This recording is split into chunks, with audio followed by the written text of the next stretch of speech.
It's a very interesting period, right? Because clearly interest rates are a key determinant of all valuation, right? And to live through a period of time of 40 years where you saw one part of one cycle, and that is interest rates down only, that is not the normal condition of things. And people a couple of years ago got to presume that that is the new norm. Of course, debt markets clearly are as big as equity markets. I'd suggest to you that I believe all debt markets are mispriced today, or they're priced based on the expectation that inflation recedes to 2 to 2.5%. If it doesn't, then there's a problem with repricing.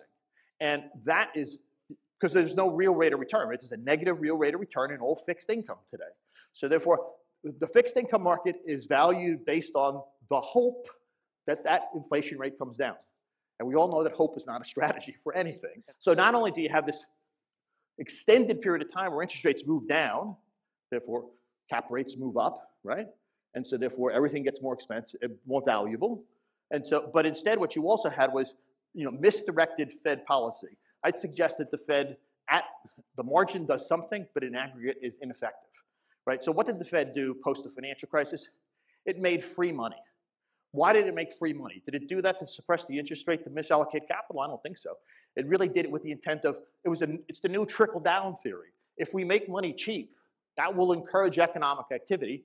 Economic activity will then filter down. And the fact of the matter was, that was a dismal failure, right? The economy was very tepid over the entire decade. So you didn't generate what you wanted. Instead, you had unintended consequences. By leaving interest rates and pressing them down, it was the 2011 annual letter that Buffett said, bonds are a return-free risk.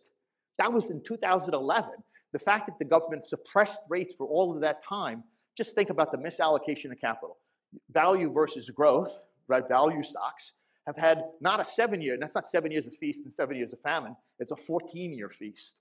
The amount of capital that's been allocated based on historical myopic thinking is substantial, and therefore